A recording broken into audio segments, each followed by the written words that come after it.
آپ لوگوں نے سلطان محمود غزنوی کا یہ چھوٹا سا سبق آموز واقعہ سنا ہوگا۔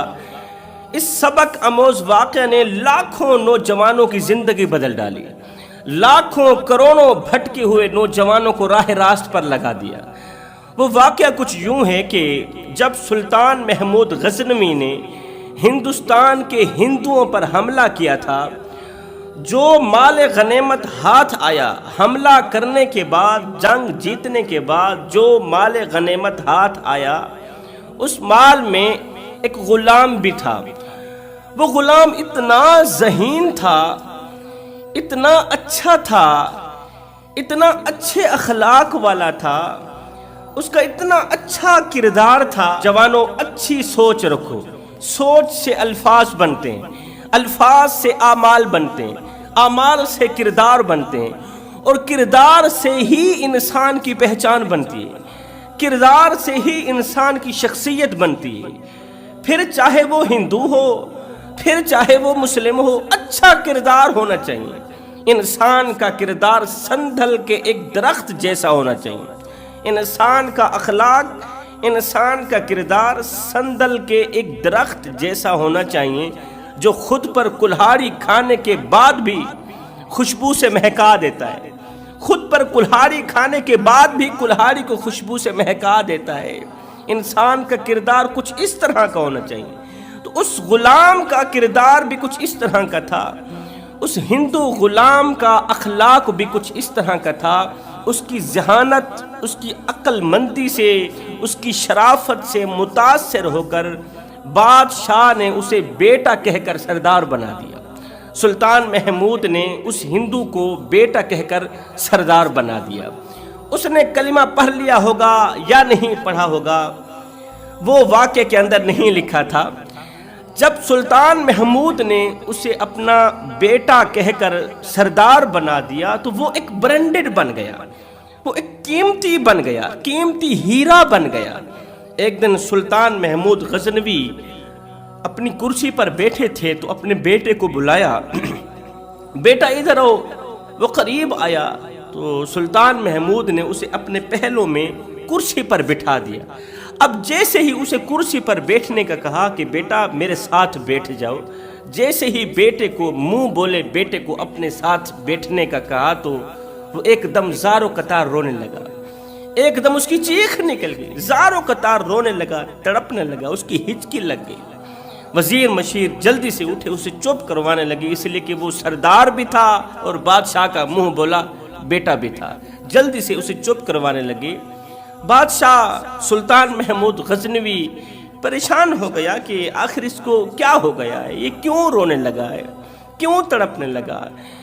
سلطان محمود نے کہا، او نادان، آج تو تیرے لیے یہ جو وقت ہے یہ خوشی کا وقت ہے، آج کا دن تیرے لیے خوشی کا دن ہے، آج کا دن تیرے لیے بابرکت دن ہے، اس لیے کہ تو بادشاہ کی کرسی پر بیٹھ رہا ہے۔ جو میرے پہلو میں میری کرسی پر بیٹھتا ہے وہ تو برانڈڈ بن جاتا ہے، وہ تو قیمتی بن جاتا ہے۔ کیا تو خود کو قیمتی نہیں بنانا چاہتا؟ کیا تو اپنا مقام نہیں بڑھانا چاہتا؟ کیا تو اعلیٰ منصب پر فائز نہیں ہونا چاہتا؟ میں تجھے اپنے ساتھ بٹھا کے تیرا مقام بلند کرنا چاہتا ہوں، اور تو بجائے خوش ہونے کی اس قدر زار و قطار رو رہا ہے۔ آخر تیرے رونے کی وجہ کیا ہے؟ آخر تیرے رونے کی وجہ کیا ہے؟ تو اس غلام نے رونے کی جو وجہ بیان فرمائی۔ آج کل کے مسلمان لوگ غیرت کے کانوں سے سنیں، دل کے کانوں سے سنیں کہ اس ہندو غلام نے رونے کی جو وجہ بیان کی ہے نا، وجہ سن لیں، زندگی میں انقلاب آ جائے گا۔ اس کی رونے کی وجہ تمہاری زندگی میں انقلاب لانے کا ذریعہ بنے گی۔ اس نے کہا، سلطان محمود حضور والا، آپ نے جب مجھے حکم دیا کہ میرے ساتھ بیٹھ جاؤ، میں اس لیے رونے لگ گیا کہ جب میں چھوٹا تھا، بچپن میں ظاہر ہے جو بچے ہوتے ہیں نا ماں باپ کو تنگ کرتے ہیں، خاص طور پر ماں کو زیادہ تنگ کرتے ہیں، ماں کو زیادہ پریشان کرتے ہیں، ضد کرتے ہیں۔ تو میں بھی بچپن میں ضد کرتا تھا، ماں کو پریشان کرتا تھا۔ جب ماں کو زیادہ تنگ کرتا تھا نا تو میری ماں مجھے ایک بد دعا دیتی تھی، وہ کہتی تھی کہ تو محمود غزنوی کے ہاتھوں میں گرفتار ہو جائے۔ میری ماں محمود غزنوی سے اس قدر ڈرتی تھی، صرف میری ماں ہی نہیں پورا ہندوستان میں رہنے والے جتنے بھی ہندو لوگ تھے سب کے سب سلطان محمود غزنوی کو ڈاکو کہتے تھے، اور اس ڈاکو سے بہت زیادہ ڈرتے تھے، سہم جاتے تھے، ان کے چہرے پر خوف کے آثار نمودار ہونے لگ جاتے تھے۔ جب یہ سلطان محمود غزنوی کا نام سنتے تھے لرز جاتے تھے، کانپ جاتے تھے۔ غلام کہنے لگا جب میں بچپن میں تھا، ماں کو تنگ کرتا تھا تو میری ماں مجھ پر ناراض ہو کر مجھے یہ بد دعا دیتی تھی کہ تو بڑا ہو کر سلطان محمود غزنوی کے ہاتھوں گرفتار ہو جائے۔ جا بیٹے میری بد دعا ہے کہ تو محمود کے ہاتھوں گرفتار ہو جائے۔ جب میرا باپ یہ سنتا تھا وہ کہتا تھا اوہ اس سے بری بد دعا بھلا اور کون سی ہو سکتی ہے، اس سے بری بد دعا کون سی ہو سکتی ہے۔ اور جب میں آپ کا نام سنتا تھا تو میرے جسم پر لرزہ طاری ہو جاتا تھا، اور دوسری عورتیں جب میری ماں کو اس طرح کی بد دعائیں دیتی سنتی تھی تو دوسری عورتیں میری ماں سے لڑتی تھی کہ تیرا اکلوتا بیٹا ہے، اپنے بیٹے کو اس طرح کی بری دعائیں دیتے ہو، بری بد دعائیں دیتی ہو، تمہیں شرم نہیں آتی؟ وہ میری ماں سے لڑتی تھی، جھگڑتی تھی، اور جب میں آپ کا نام سنتا تھا میرے جسم پر کپ کپی طاری ہو جاتی تھی، لرزہ طاری ہو جاتا تھا، میرے چہرے پر خوف کے آثار منڈلا جاتے تھے، خوف کے آثار نمودار ہونے لگ جاتے تھے۔ میں سوچتا تھا کہ سلطان محمود غزنوی کسی بلا کا نام ہوگا، محمود غزنوی یہ کوئی بہت بڑا ڈاکو ہوگا۔ سوچتا تھا کہ خدا جانے محمود غزنوی کس بلا کا نام ہے۔ ہائے آج جب آپ نے مجھے اپنے ساتھ بیٹھنے کا کہا، اپنی کرسی پر بیٹھنے کا کہا تو میری چیخ نکل گئی، یہ خوشی کے آنسو تھے۔ میں سوچ رہا تھا کاش آج میرے ماں باپ زندہ ہوتے اور آج اپنی آنکھوں سے دیکھتے کہ سلطان محمود غزنوی نے مجھ پر کتنا بڑا کرم کیا ہے، سلطان محمود غزنوی کتنا اچھا انسان ہے، محمود غزنوی کتنا نیک دل انسان ہے، محمود غزنوی اچھے اخلاق والوں کو کس قدر پسند کرتا ہے، امن پسند لوگوں کو کس قدر پسند کرتا ہے کہ منہ بولا بیٹا کہہ کر سردار بنا دیتا ہے۔ کاش میرے ماں باپ زندہ ہوتے تو آپ جیسے مسلمان کو دیکھتے اور دیکھتے ہی دیکھتے کلمہ پڑھ اٹھتے لا الہ الا اللہ محمد الرسول اللہ۔ انہوں نے آپ کی صورت تو دیکھی، آپ کی سیرت نہیں دیکھی تھی، آپ کی شکل تو دیکھی تھی، آپ کا نام تو سنا تھا، لیکن نام کے اندر جو سیرت چھپی ہوئی ہے آپ کی وہ نہیں دیکھی تھی۔ اب جو بات عرض کرنا چاہتا ہوں کہ جس طرح ایک ہندو کی ذہانت سے متاثر ہو کر، ایک ہندو غلام کی شرافت سے متاثر ہو کر، اس کے اچھے اخلاق سے متاثر ہو کر بادشاہ نے، سلطان محمود غزنوی نے اسے اپنا منہ بولا بیٹا بھی بنا دیا، ساتھ میں سردار بھی بنا دیا، اپنی کرسی پر بٹھا کے اسے برینڈڈ بھی بنا دیا، قیمتی بھی بنا دیا، اس کا مقام بھی بلند کر دیا۔ سیم اسی طرح میرے اللہ کی ذات بھی اپنے بندے کی عبادت سے متاثر ہو کر، سبحان اللہ، گنہگار بندے کی توبہ سے متاثر ہو کر، اس کے اچھے اخلاق سے متاثر ہو کر، قیام رکوع سجود سے متاثر ہو کر، ان تمام چیزوں سے متاثر ہو کر اللہ کی ذات اپنے گنہگار بندے کو اپنی رحمت کی آغوش میں اس طرح ڈالتی ہے، اس طرح ڈالتی ہے، اس طرح اسے اپنے قریب لاتی ہے، اس طرح اسے کرسی پر بٹھاتی ہے کہ بڑے بڑے بادشاہ، بڑے بڑے سلطان اس کی قسمت پر رشک کرتے ہیں۔ جب اللہ کی ذات بندے کی عبادت سے متاثر ہو کر اللہ کی ذات بندے کو اپنے قریب کرتی ہے نا، بندے کو بلند مقام دیتی ہے نا، جب کہتی ہے اے بندے اب تو نہیں بول رہا، تیری زبان سے اللہ بول رہا ہے، تو نہیں چھو رہا، تیرے ہاتھوں سے تو خود رب چھو رہا ہے، آج سے تو نہیں بولے گا، تیری زبان سے رب بولے گا، آج سے تو نہیں چھوئے گا، تیرے ہاتھوں سے رب چھوئے گا، کیونکہ تو رب کا ہو گیا، رب تیرا ہو گیا ہے، تو اللہ کا ہو گیا، اللہ تیرا ہو گیا ہے۔ آج سے تو بیمار نہیں ہوگا، تیری جگہ رب بیمار ہوگا، اور رب نے خود کہا ہے، اللہ خود فرماتا ہے قیامت کے دن اللہ اپنے بندے کو کہے گا بندے میں بیمار تھا تو میری بیمار پرسی کرنے کیوں نہ آیا؟ بندہ کہے گا مالک یہ تو بہت بڑا نقص ہے، بیماری تو بہت بڑا نقص ہے اور تو ہر ایک نقص سے پاک ہے۔ اللہ تعالیٰ بیمار کی طرف اشارہ کرتے ہوئے فرمائے گا اگر تو میرے اس بیمار کے پاس بیمار پرسی کرنے چلا جاتا، اس کا حال چال پوچھنے چلا جاتا، اس کو دعا دینے چلا جاتا تو میں رب کو اس کی چارپائی پر بیٹھتا دیکھتا، میں رب کو اس کی چارپائی پر موجود پاتا۔ وہ رب جو مسجدوں میں نہ ملا، جو مندروں میں نہ ملا، وہ رب کہتا ہے مجھے ڈھونڈنا ہے تو بیمار کی چارپائی پر ڈھونڈو، میں بیمار کی چارپائی پر ہر حال میں ملوں گا۔ تو اللہ کی ذات توبہ سے متاثر ہو کر بندے کو وہ مقام عطا کرتی ہے، اس قدر اپنے قریب لاتی ہے کہ بڑے بڑے سلطان، بڑے بڑے اولیاء، بڑے بڑے نیک متقی پرہیزگار اس کی قسمت پر رشک کرتے، اس کے مقام کی بلندی پر رشک کرتے۔ سلطان محمود غزنوی کا دربار لگا ہوا تھا، بڑے بڑے علماء مشائخ جمع تھے، لوگوں کا ہجوم تھا، علماء کا ہجوم تھا۔ اتنے میں ایک بابا دوڑتا ہوا ایک مولوی صاحب کے پاس آیا، کہا مولوی صاحب زندگی ہو گئی ہے گناہ کرتے کرتے، زندگی گزر گئی گناہوں میں، لیکن اب توبہ کرنا چاہتا ہوں، توبہ کرنے کو جی چاہتا ہے، زندگی ہو گئی۔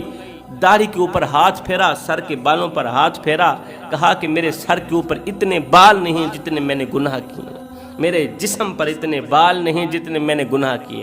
اندازہ کرو کہ میں کتنا بڑا پاپی ہوں، میں کتنا بڑا گنہگار ہوں، میں کتنا بڑا بدکار ہوں، لیکن اب جی چاہتا ہے، دل میں شوق پیدا ہوا ہے کہ توبہ کر کے اللہ سے صلح کر لوں۔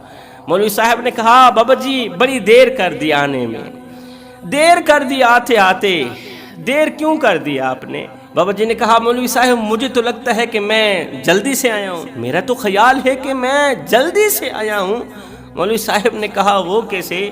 بابا جی نے کہا مولوی صاحب تو نے وہ فرمان نہیں سنا کہ جو شخص موت سے پہلے توبہ کرنے پر آمادہ ہو جائے، مرنے سے پہلے، روح کے نکلنے سے پہلے توبہ کرنے پر آمادہ ہو جائے، وہ ایسے سمجھے کہ اس نے توبہ کرنے پر جلدی کر دی، اس نے سب سے پہلے توبہ کی۔ سبحان اللہ۔ مولوی دنگ رہ گیا، حیران رہ گیا کہ آخر بابا جی نے کس کا فرمان سنا ہے، اور حقیقت بھی یہی ہے کہ مرنے سے پہلے دل میں توبہ کرنے کا شوق پیدا ہونا، پھر چاہے عمر 60 سال کی ہو، 80 سال کی ہو، 80 سال کا بڈھا بھی یہی سمجھے کہ میں نے جلدی کر دی ہے توبہ کرنے میں، دیر نہیں کی، وقت پر توبہ کر دی ہے۔ سبحان اللہ۔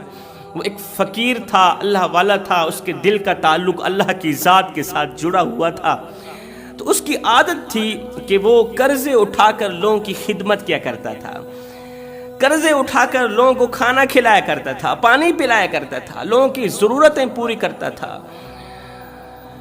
جن کی بیٹیاں جوان ہوتی تھیں ان کو جہیز لا کر دیا کرتا تھا، بیٹیوں کی شادی کروایا کرتا تھا، اس طرح کے اچھے اچھے کام کیا کرتا تھا۔ اللہ کا ولی تھا، اس کے اوپر قرضوں کے انبار لگ گئے، قرضے ہی قرضے، جس طرف دیکھتا تھا قرضے ہی قرضے، کیونکہ شروع سے ہی اس کی عادت تھی قرضے اٹھا کر لوگوں کی مدد کیا کرتا تھا، خدمت کیا کرتا تھا۔ اللہ اکبر۔ ایک دن آیا، بابا جی کی زندگی کا سورج غروب ہونے لگا، لوگوں کو پتہ چلا کہ بابا جی مرنے لگے ہیں، اس دنیا فانی سے رخصت ہونے لگے ہیں۔ بابا جی کو جس مہلک بیماری نے گھیرا ہے، وہ مہلک بیماری اسے موت کی تبوچ میں دے کر قبر کی اندھیری کوٹھڑی میں جا سلائے گی، قبل اس کے بابا مر جائے کہ جلدی سے جا کر قرض وصول کر لیں، قرض وصول کر لیں۔ اب ایک ایک کر کے لوگ بابا جی کے پاس آنے لگے، بابا جی کا حال چال پوچھنے نہیں، قرض لینے کے لیے، قرض لینے کے لیے ایک ایک آتے گئے۔ بابا جی نے کہا بیٹھو تمہیں قرض دیتا ہوں۔ بابا جی اللہ کا ولی تمام قرض داروں کو بٹھاتا گیا، حالانکہ بابا جی کے پاس 1 روپیہ بھی نہیں تھا۔ بیٹھو تمہیں قرض دیتا ہوں۔ تمام کے تمام لوگ بیٹھ گئے، کافی انتظار کی، کافی دیر ہو گئی، کہنے لگے بابا جی قرض دو ہم جائیں۔ کہا بیٹھو تو صحیح دیتا ہوں قرض۔ اتنے میں گلی میں ایک پتیسا بیچنے والا بچہ آوازیں دے رہا تھا، پتیسا لے لو، پتیسا لے لو۔ بابا جی نے پتیسے بیچنے والے کو بچے کو آواز دی، بیٹا ادھر آؤ، اپنا پتیسا ان تمام میرے مہمانوں کو کھلا دو۔ بچہ بڑا ہی خوش ہوا کہ میرا پتیسا ایک ہی جگہ پر بک گیا ہے۔